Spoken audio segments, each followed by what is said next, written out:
Hello and welcome to Sue Rogers Unedited. Sue Rogers here. Don't be afraid to say what you think. Now, in my notes for this topic, I actually wrote, don't be afraid to say what you think.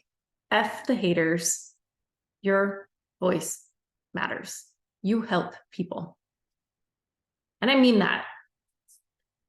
And it's scary. You guys, the journey to start really sharing the real me again was kind of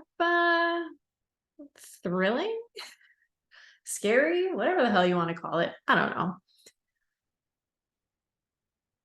It can be nerve-wracking to kind of start saying what you think if you've been tiptoeing around it and people-pleasing for too long.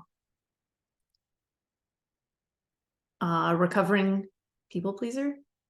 And on some levels, I'm still doing it. But there's also levels of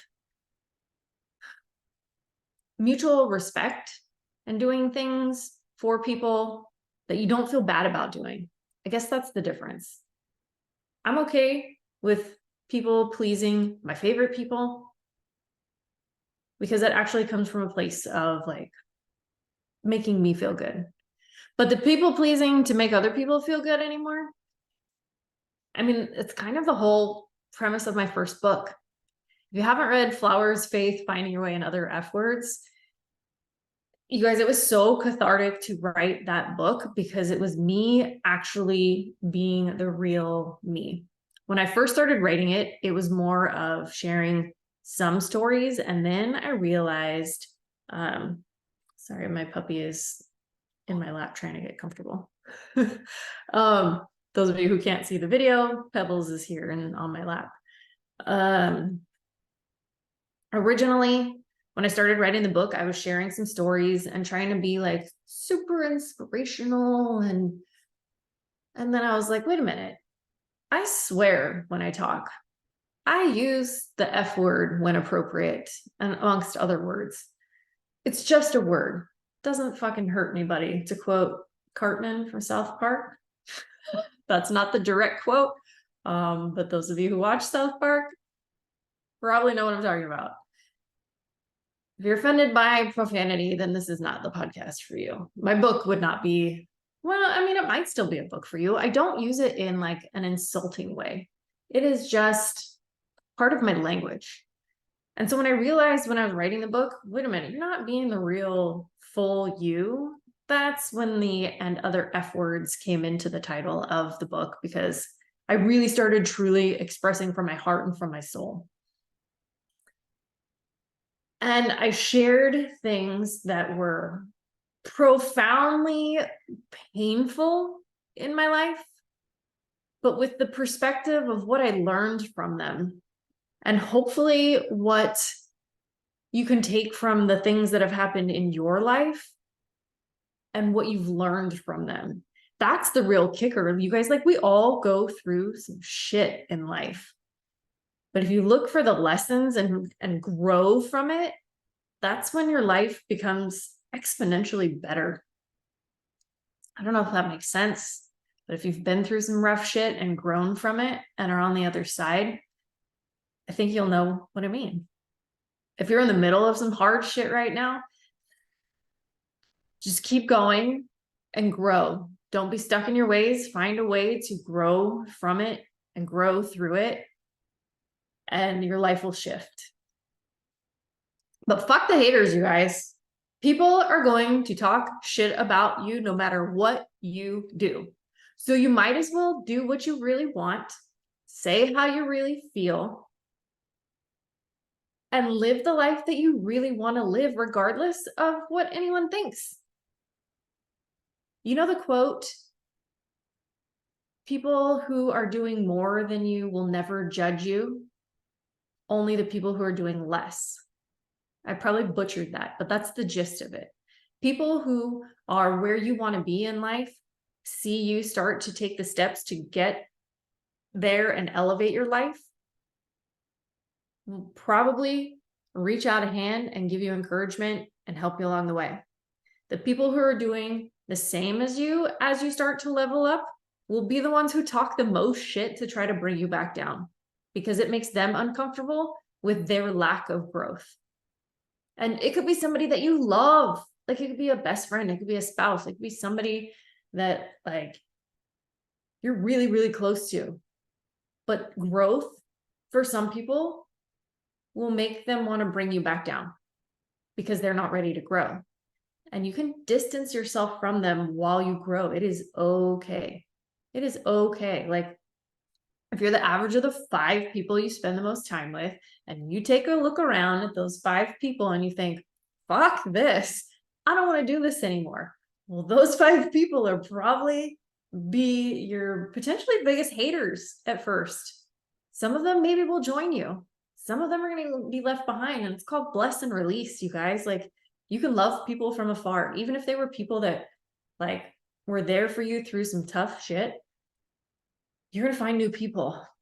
And like that used to like, for me, that was a hard thing at first because I felt like, oh, I found this great person. Now I got to like be at this level. And then wanting to level to a new height. Then you feel bad that you're leaving this other person behind, but you're not. Like they can level up too.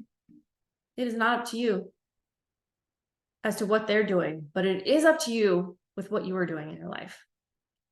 And if you don't have those 5 people around you that are the people of where you want your life to be in the future, find those people.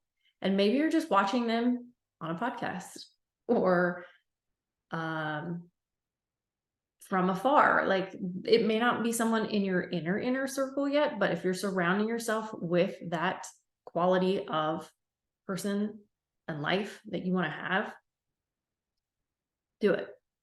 It's so worth it.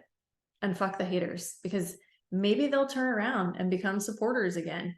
And if not, then you don't need those people in your life. And it is okay to say goodbye. It is more than okay to say goodbye. Life is too short. Life is too short to not be living your dream. And here's the other thing is that you speaking your truth and being real and not being afraid to because of the haters, you know what's the better part of that? Is it you may not realize it at first, but the more you keep sharing your story and growing and leveling up, there are people watching that you are helping. And how much more powerful is that than the people who are hating? Because the people who are mad are just gonna be mad, and they're just mad in their lives, and it has actually nothing to do with you. It has to do with how they feel about themselves, and they just project it outward. Anything that we do that is negative is a projection of something we have not healed in ourselves. Yes, guilty. I know what I used to do. I'm working on whatever I currently am needing to work on. But know that you are not responsible for the hate and for how they feel about themselves that they're projecting onto you. Because what you're missing out on by not being you and sharing what you've been through is that you're missing out on those people that you are meant to help. Each of us have a story, and that story helps other people who are either going through what you went through or have come out of what you've went through or starting to open their eyes and figuring out how the hell to get through what they need to go through. And you sharing what you've been through. You guys, I cannot tell you how many times. That's the other reason I put all the stories that I did into my first book, is because when I first started sharing those experiences with people one-on-one in person who I trusted, they would have incredible stories that they would share with me. And like the magic that happens in those moments when you're one-on-one with somebody and just being like soul to soul with someone, I put it in the book form so that I could reach a bigger audience. I started doing this podcast because I love sharing these random things that pop into my head all the time, that instead of writing about them, now I'm just talking about them. Also because it's kind of easier than just handwriting everything out, putting it in podcast form. But I get people reaching out saying, hey, I listened to that podcast. And oh my gosh, thank you. You guys, that's amazing. That is so amazing to me. And it reaches a bigger network of people. So here's my other call out to you guys is, do you have something you have gone through or are working on that you're ready to share and want to be my guest? Because your story is powerful and it is going to help others in ways that you can't potentially even imagine. So are you ready to share that story? If you are, I'm ready to help.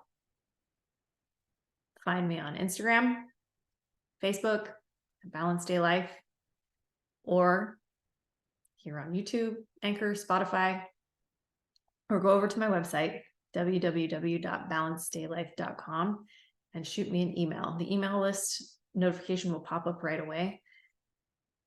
And you can reach out because I would love to help you share your story if you're ready. The ripple effect of who it helps is such a powerful thing, and we all need that. All right, you guys, have a kick-ass rest of your day. We will talk on the next podcast.